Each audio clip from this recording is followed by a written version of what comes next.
అలానే మిస్ఎస్లో అమెరికాలో ఉండడానికి 1,00,000 ఆంక్షలు, వెళ్ళడానికి అంతకు మించినటువంటి ఆంక్షలు.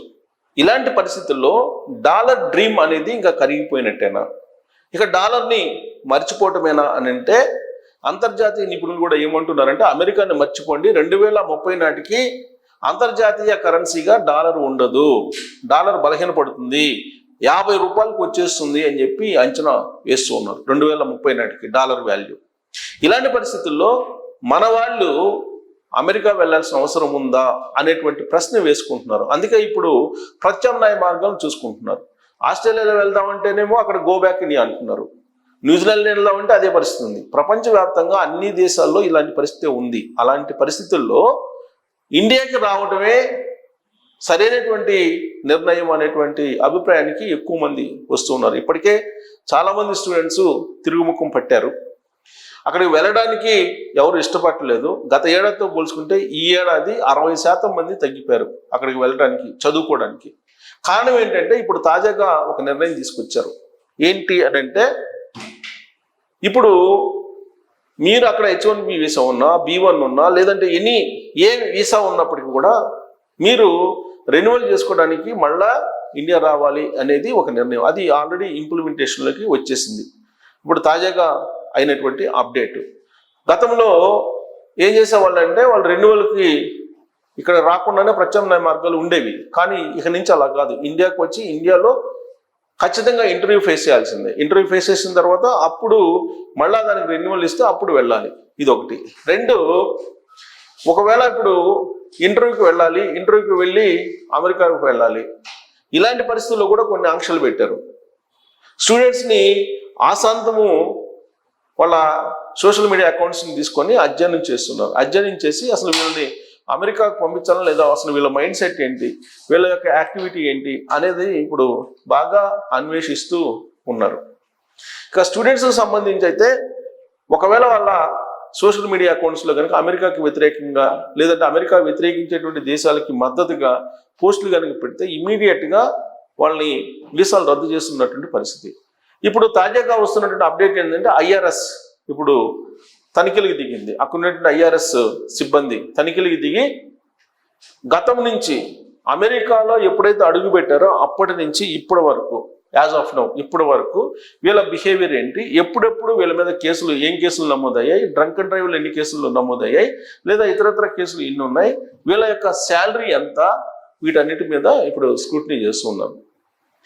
ఐఆర్ఎస్ డిపార్ట్మెంట్ ఇప్పుడు రంగంలోకి దిగింది. స్క్రూటినీ చేసి మొత్తం అమెరికాలో అడుగుపెట్టినప్పటి నుంచి ఇవాళ వరకు ఏదైనా సరే పొరపాట్లు చేసి ఉంటే వాళ్ళని తిరిగి వెనక్కి పంపిస్తూ ఉన్నారు. అలాంటి పరిస్థితి వస్తే కనుక భవిష్యత్తులో కూడా అమెరికాలో అడుగు పెట్టే అవకాశం లేదు. అందుకే స్వచ్ఛందంగా చాలామంది వెనక్కి వస్తూ ఉన్నారు. ఇప్పుడు వాళ్ళ చేత పట్టుకున్న తర్వాత వాళ్ళు మళ్ళీ వెనక్కి పంపించేంత వరకు ఉండకుండా వచ్చేస్తున్నటువంటి వాళ్ళు ఎక్కువగా కనిపిస్తూ ఉన్నారు. ఇప్పుడు వీటితో పాటు అనేక ఇబ్బందులు అక్కడ ఎదుర్కొంటూ ఉన్నారు. ప్లస్ అక్కడ ఉండి ఇన్ని ఆంక్షలు నడుమ అక్కడ పనిచేసినా కానీ ఇప్పుడు ఏం చేస్తున్నారు, రెమిటెన్స్ రేటు పెంచాలనే ఆలోచన చేస్తున్నారు. అంటే విదేశాలకు వెళ్ళినటువంటి వాళ్ళు, మన వాళ్ళు అమెరికాలో ఉన్నటువంటి వాళ్ళు మళ్ళీ భారతదేశానికి డబ్బులు పంపించాలంటే ట్యాక్స్ పెంచేటువంటి ప్రయత్నం చేస్తూ ఉన్నారు. ఈ ట్యాక్స్ పెంచేటువంటి ప్రయత్నం వాళ్ళు అక్కడ ఉన్నప్పటికీ కూడా ఉపయోగం లేనటువంటి పరిస్థితి. ఇప్పుడు యాజ్ ఆఫ్ నౌ ఇద్దరు పని చేయకపోతే వైఫ్ అండ్ హస్బెండ్ అమెరికాలో ఉండడం అనేది కష్టంగా మారింది ఇప్పుడు అక్కడ చాలా మందికి. ఈవెన్ స్టెమ్ కోర్సులు చేసినటువంటి వాళ్ళు H1B వీసా పొంది లేదా గ్రీన్ కార్డు హోల్డర్స్ కూడా ఇద్దరు పని చేయకపోతే అక్కడ నడవనటువంటి పరిస్థితి. కారణం ఏంటంటే ద్రవ్యోల్బణం, అంటే నిత్యావసర వస్తువులు అమాంతం పెరిగిపోయినాయి, రేట్లు పెరిగిపోయినాయి. వీటికి సరిపోయినంతగా శాలరీస్ అక్కడ పెరగట్లేదు, శాలరీస్ ఉండడం లేదు. సో దాంతో ఇప్పుడు అక్కడ మనుగడ సాగించడమే కష్టంగా ఉంది. సింగిల్ పర్సన్ కనుక జాబ్ అయితే కనుక ఇక నా కుటుంబానికి ఆల్మోస్ట్ ఇక నా పేద కుటుంబంలాగా బతకాల్సిందే, వాళ్ళ కోరికలన్నింటినీ కూడా చంపుకొని. అలాంటి పరిస్థితులు అక్కడ ఎందుకు ఉండాలి అనేటువంటి భావన వస్తూ ఉంది. ఇక రెండు, ఇక్కడ ఇమ్మిగ్రేషన్ పాలసీలని ఎప్పటికప్పుడు మారుస్తూ వీలున్నంత వరకు అమెరికాలో ఉండేటువంటి వాళ్ళని వెనక్కి పంపించడం లేదా విదేశస్తులను మళ్ళా అమెరికాకి ఎంటర్ కాకుండా చేయడం అనేటువంటి పాలసీని ట్రంప్ ఎంచుకున్నాడు. అదే పాలసీని ఇంప్లిమెంట్ చేస్తూ ఉన్నారు. వీసాలు రద్దు అయ్యేటువంటి పరిస్థితి వచ్చింది అని అంటే అసలు పర్మనెంట్గా జీవితకాలం పాటు వాళ్ళ మీద నిషేధం ఉంటుంది.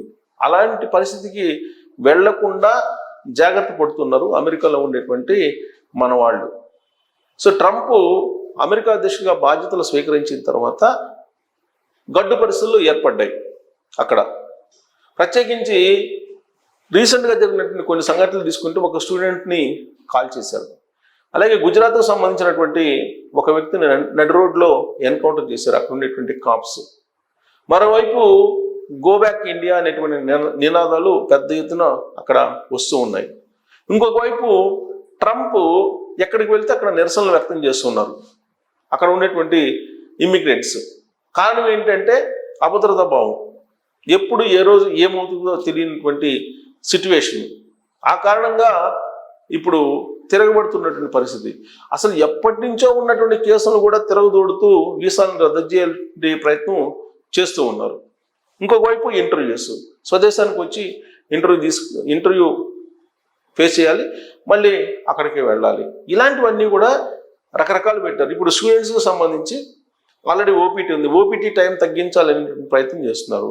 అలాగే F1 వీసా, స్టూడెంట్ వీసా, దానికి 5 years ఉండేది, ఇప్పుడు దాన్ని 4 years చేయాలనే ప్రయత్నం చేస్తూ ఉన్నారు. ఇప్పుడు హోమ్ల్యాండ్ సెక్యూరిటీ కానీ, లేదంటే నేషనల్ బోర్డర్ సెక్యూరిటీ కానీ, లేదంటే ఇప్పుడు ఐఆర్ఎస్ డిపార్ట్మెంట్ కూడా దిగింది. ఐఆర్ఎస్ డిపార్ట్మెంట్ కూడా దిగి ఇప్పుడు ఏం చేస్తుంది, ఏర్పరేసేటువంటి కార్యక్రమం చేస్తూ ఉంది. అత్యంత భయంకరమైనటువంటి అంశం ఏంటంటే జనరల్గా మన వాళ్ళు అక్కడ పోయినటువంటి వాళ్ళు, మన వాళ్ళే కాదు, ఏ దేశం నుంచి వెళ్ళినటువంటి వాళ్ళైనా అమెరికాలో ప్రైవేట్ జాబ్స్ చేస్తూ ఉంటారు. ఈ ప్రైవేట్ జాబ్ చేస్తూ రిటర్న్స్ అయితే వేస్తూ ఉండాలి. ఈ ప్రైవేట్ జాబ్ చేస్తూ వచ్చేటువంటి ఇన్కమ్ ఎంత అనే దాన్ని కూడా లెక్కిస్తున్నారు ఇప్పుడు. అది ఆ లెక్క కనుక తేలితే పర్మనెంట్గా వాళ్ళని మళ్ళీ స్వదేశానికి పంపించేటువంటి కార్యక్రమం చేస్తున్నారు. ఇప్పుడు ఎవరెవరు ప్రైవేట్ జాబ్ చేస్తున్నారు అనేది తేల్చాలంటే ఐఆర్ఎస్ డిపార్ట్మెంట్ దిగింది. ఐఆర్ఎస్ డిపార్ట్మెంట్ ఏం చేస్తుంది, వాళ్ళకి రెవెన్యూ సోర్స్ ఎక్కడ ఉంది, రెవెన్యూ వాళ్ళకి ఎక్కడ జనరేట్ అవుతుంది అనేది వాళ్ళు తేల్చేటువంటి ప్రయత్నం చేస్తున్నారు. ఒకవేళ రెవెన్యూ జనరేట్ చేసేటువంటి దాన్ని కన్నా ఐడెంటిఫై చేస్తే ఆ రెవెన్యూ ఇస్తున్నటువంటి యజమాని, అలాగే రెవెన్యూ తీసుకున్నటువంటి ఈ స్టూడెంట్, ఇద్దరికి మొత్తం స్వదేశానికి పంపించేటువంటి కార్యక్రమం ఇప్పుడు అమెరికాలో చేస్తున్నారు.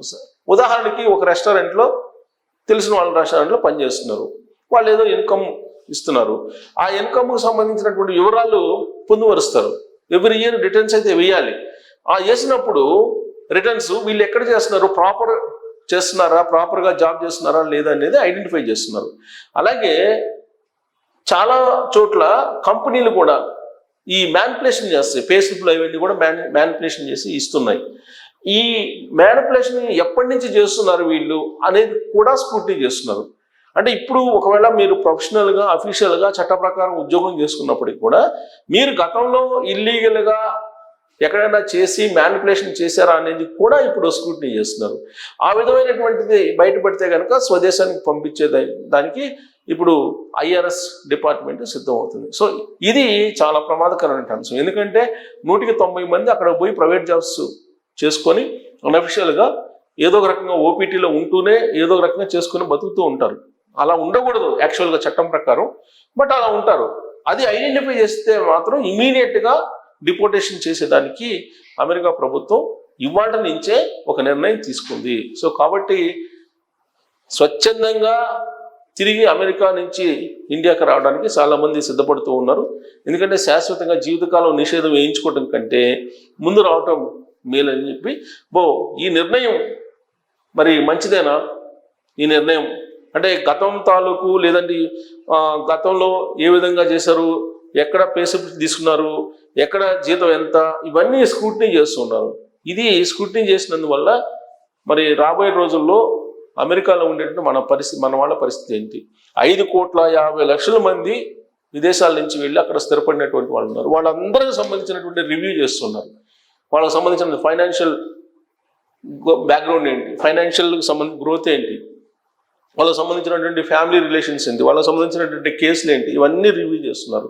రివ్యూ చేసిన తర్వాత ఎంతమందిని పంపిస్తారో తెలియనటువంటి ఆందోళన అయితే అమెరికాలో ఉండే దేశస్తులకు ఉంది.